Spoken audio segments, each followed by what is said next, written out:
అందరికీ నమస్కారం అండి. నీతి ఆయోగ్ నిన్న competitiveness and investment friendly index, competitiveness and investment friendly అంటే పెట్టుబడులకు అనుకూలంగా ఉండే రాష్ట్రాలు ఏవి అంటూ ఒక నివేదికను తయారు చేసింది. దాంట్లో 2024 దాకా డేటాను తీసుకున్నారు.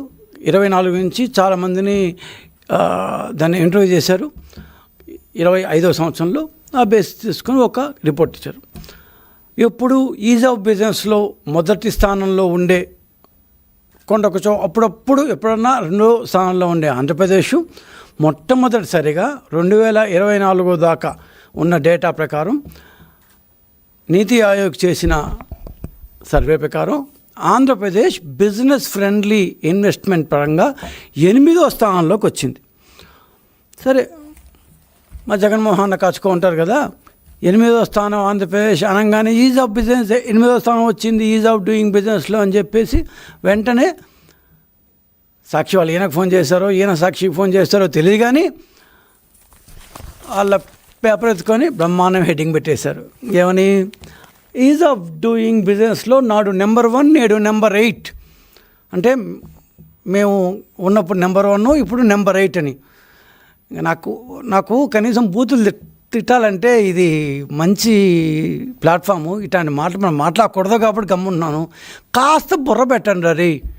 ఆ సాక్షిలో ఉండే ఎడిటర్లో, సబ్ ఎడిటర్లో ఎవరున్నారో ఆ ఎడిటర్లో కనీసం మీ సార్ కోసం కాస్త బుర్ర పెట్టచ్చు కదా. ఈజ్ ఆఫ్ డూయింగ్ బిజినెస్ ఇక్కడే కనిపిస్తుంది చూడండి. ఈజ్ ఆఫ్ డూయింగ్ బిజినెస్లో ఇది బాబు మార్క్ అంట. ఈజ్ ఆఫ్ డూయింగ్ బిజినెస్ని స్క్రాప్ చేసి 5 సంవత్సరాలు పూర్తి అయిపోయింది.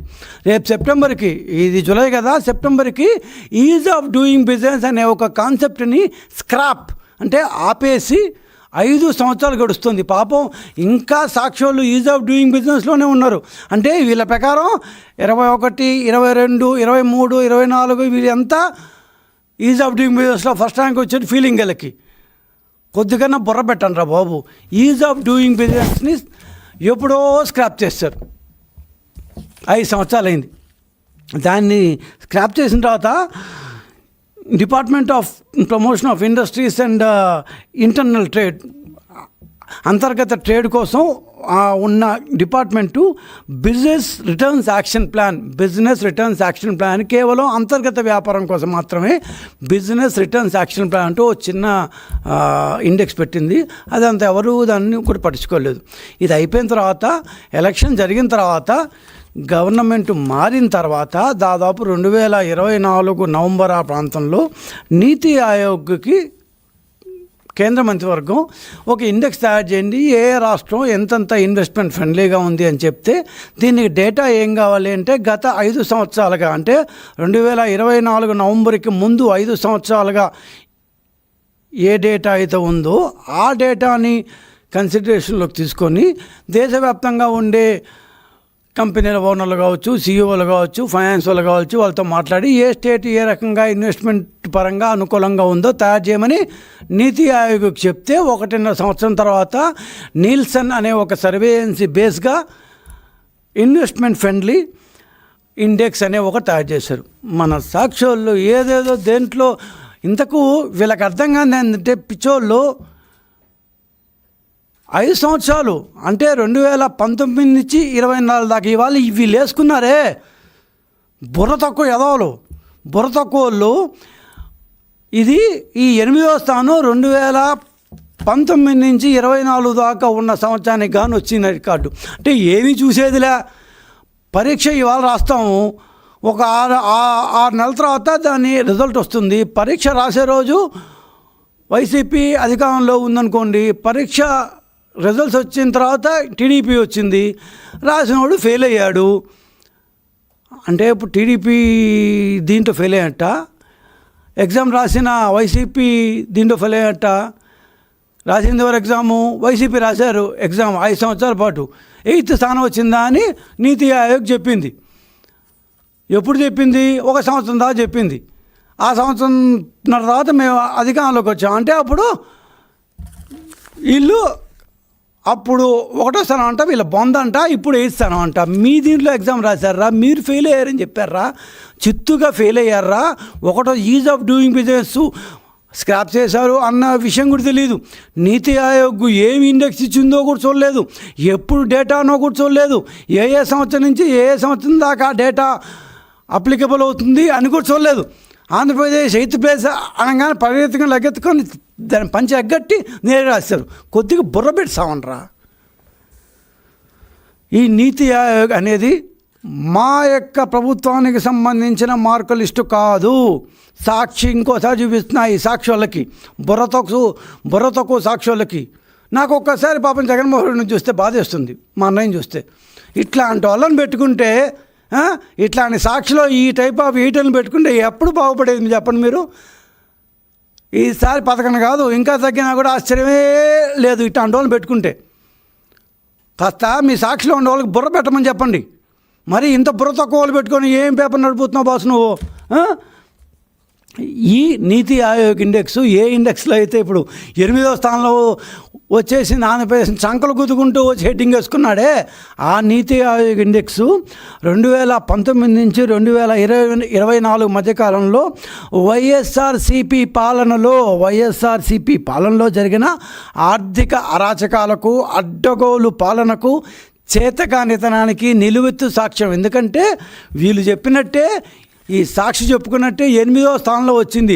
8వ స్థానంలో వచ్చిందని సంకలు గుద్దుకుంటూ వేసుకున్నారో, లేకపోతే ఈ పరీక్షల 5 సంవత్సరాల పరీక్షల రిజల్టు, పోస్ట్మార్టం రిపోర్టు నీతి ఆయోగ్ ద్వారా ఇవాళ వస్తే ఇది మనం వాళ్ళ మీద దోసేస్తాంలే, మామూలుగా మనకు బురద వేయడం అలవాటే కదా, ఈ బురద వాళ్ళ మీద దోసేస్తాము, మామూలు జనాలు ఏమనుకుంటారు ఇప్పుడు వచ్చింది కాబట్టి ఈ 1 సంవత్సరానికి సంబంధించిందేమో ఇది, చంద్రబాబు ఏమీ చేయట్లేదని మనం కలరింగ్ ఇచ్చేయవచ్చు.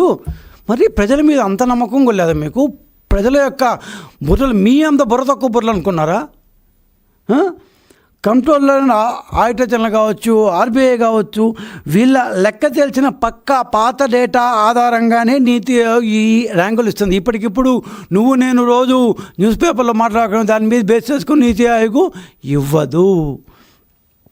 సో ఇప్పుడు వచ్చిన ఈ నీతి ఆయోగ్ ర్యాంకులు 2019 నుంచి 2024 వరకు జరిగిన వైఎస్ఆర్సీపీ పరిపాలన 5 ఏళ్ల పాటు 25 మార్చి నాటికి ముగింపు లెక్కలపై మాత్రమే ఆధారపడి ఉంటాయి. టీడీపీ కూటమి ప్రభుత్వం వచ్చింది జూన్ 24, మేము ఫుల్ టైం బడ్జెట్ పెట్టింది నవంబర్ 2024, 4 నెలలకు ఫుల్ టైం బడ్జెట్ పెట్టాం. మేమేంది ఇచ్చే లెక్కలు ఇంకా కనీసం ఆలోచించరట్రా. ఏమో సంకలు గుద్దుకొని రూపాయి హెడ్డింగ్ వేసుకునేసేదే. సో ఈ నీతి ఆయోగ్ ఇన్వెస్ట్మెంట్ ఫ్రెండ్లీనెస్ ఇండెక్స్ 2026లో నివేదిక వస్తే ఆ లెక్కలన్నీ దాదాపు పూర్తిగా 2019-24 మధ్యలో ఉన్న వైఎస్ఆర్సీపీ ప్రభుత్వం కాలం నాటి పనితీరును, అప్పటి ఆర్థిక పరిస్థితులను సూచిస్తూ వచ్చాయి. సో ఒక రకంగా చెప్పాలంటే 2019-24 మధ్యలో జరిగిన ఆర్థిక పోస్ట్ మార్టం ఇది. సరే ఆ 5 సంవత్సరాల పాటు మనం చాలా చెప్పాం. అప్పుడు జరిగిన ఆర్థిక అరాచకత్వము, ఆర్థిక విధ్వంసము ఏ విధంగా ఉండింది, రాష్ట్రం ఏ విధంగా నష్టపోయింది చాలాసార్లు మేము చెప్పాం. సరే, ఒక పొలిటికల్ పార్టీగా మేము చెప్పిన దాన్ని పక్కన పెడితే భారతదేశంలో కల్లా అత్యంత రెగ్యులేటరీ ఆర్గనైజేషన్ నీతి ఆయోగ్ కూడా ఇవాళ అదే విషయాన్ని స్పష్టం చేస్తోంది. భారతదేశంలో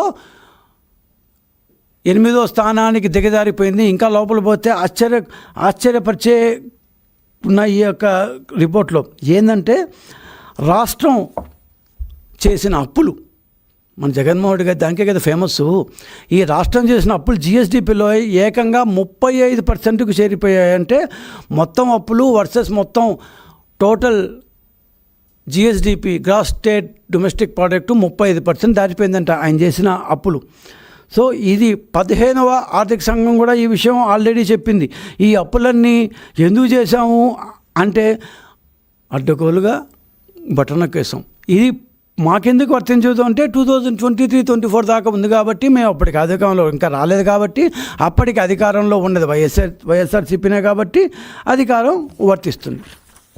ఓకే,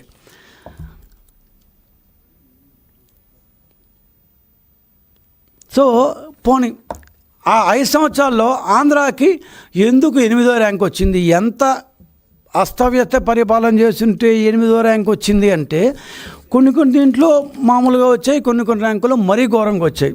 ఏది అంటే మొత్తం నీతి ఆయోగ్ 8 ఇండికేటర్లు తీసుకుంది.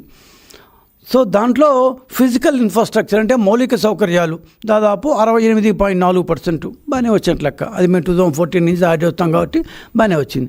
మానవ వనరులు అండ్ సహజ వనరులు, మానవ వనరుల మీద టీడీపీ గవర్నమెంట్ ఎప్పుడూ చాలా శ్రద్ధ పెడుతుంది. దాంట్లో కూడా 61.2% వచ్చింది వైసీపీ గవర్నమెంట్లో. కానీ ఆర్థిక క్రమశిక్షణ బాగా వినండి. ఆర్థిక క్రమశిక్షణ ఇంగ్లీష్లో ఫిస్కల్ ప్రుడెన్స్ అంటారు. ఫిస్కల్ ప్రుడెన్స్ అంటే ఆర్థికంగా ఇవాళ మన జీతం ఇంత అయితే మనం ఎంత ఖర్చు పెడుతున్నాము, మన ఆదాయం ఎంత, మన యొక్క సంపాదన ఎంత, ఈ సంపాదనలో మనం ఏ విధంగా ఖర్చు పెడుతున్నాము, దీన్ని ఆర్థిక క్రమశిక్షణ అంటారు. నీతి ఆయోగ్ తీసుకున్న 8 ఇండికేటర్లు ఇది ప్రధానమైన ఇండికేటర్. దీంట్లో వైఎస్ఆర్సీపీకి 100కి 9.9 మార్కులు మాత్రమే వచ్చాయి. 100కి 9.9. ఒక్కసారిగా మిగతా సబ్జెక్టులో అంతా వచ్చిన మార్కులు ఈ ఒక్క సబ్జెక్టుతో పోయింది. సో ఆర్థిక క్రమశిక్షణ పూర్తిగా లేదు, 90% లేదంట. 9.9% 100కి అంటే 91 మార్కులు పోయినాయి, 9% మాత్రం ఉన్నాయి. సో 9 మార్కులు వచ్చాయంట. డెట్ సస్టైనబిలిటీ అంటారు. అంటే అప్పుల స్థిరత్వం. అప్పులు ఎంత చేస్తున్నారు, మీ ఆదాయం తగినట్టుగా చేస్తున్నారా, ఆదాయం కన్నా ఎక్కువ చేస్తున్నారా, ఆదాయంకి అప్పులకి సంబంధం లేదా అనే ఇంకొక ఇండికేటర్. దీంట్లో 100కి 4.2 వచ్చాయంట. 100కి 4 మార్కులు. బుగ్గన అనే వ్యక్తి ఎక్కువ ఉన్నాడో మనకు ఆర్థిక మంత్రి తెలియదు, కానీ ఇప్పుడు హైదరాబాద్లోనో అనంతపూర్లోనో ఉంటాడు. ఆయన ఎప్పుడో అమరావతికి అసలు రాడు. ఇంకేం పని ఇక్కడ ఆయనకి?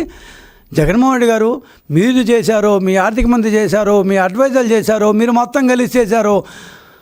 అప్పుల స్థిరత్వం, డెట్ సస్టైనబిలిటీ. మీరు మామూలుగా కంపెనీలు రన్ చేసేవారు, మీకు చాలా కంపెనీలు ఉన్నాయి. So you will be very well be knowing about debt sustainability. ఆదాయాన్ని బట్టి అప్పులు ఎంత చేయాలి. నీతి ఆయోగ్ మీకు 4 మార్కులు ఇచ్చింది. సిగ్గుపడాలి మీరు. You should feel ashamed of your self. 4.2 మార్కులు మాత్రమే ఇచ్చింది 100కి. 8 ఇంట్లో ఏదో చిన్న మేము వస్తుంటుంది, అన్నింటిలో బాగా వచ్చాయండి. ఒక లెక్కలో ఒక సోషల్లో మాత్రం 31 వచ్చింది, 4 మార్కులు వచ్చింది, ఫెయిల్ చేశారు, చిన్నపా బాధపడుతుంది. ఆ టైప్లో మిగతా 4 అప్పుడెప్పుడు టీడీపీ వాళ్ళు చేసిపోయారు. మానవ వనరులు, సహజ వనరులు, మౌలిక సౌకర్యాలు దాంట్లో అంతా బాగానే వచ్చాయి. 2 దాంట్లో మాత్రమే ఆర్థిక క్రమశిక్షణ, దాంట్లో మాత్రం 9 మార్కులు వచ్చాయి 100కి. డెట్ సస్టైనబిలిటీ, అప్పుల స్థిరత్వంలో మాత్రం 4 మార్కులు వచ్చాయి. ఈ 2టికి మాకు మీరు ఒకేసారి 8వ స్థానం ఇస్తే ఎట్లా అని బాధపడితే ఎలా ఉంటుందంటే అంత హాస్యాస్పదంగా ఉంది ఇవాళ మీరు వేసిన హెడ్డింగ్ కూడా.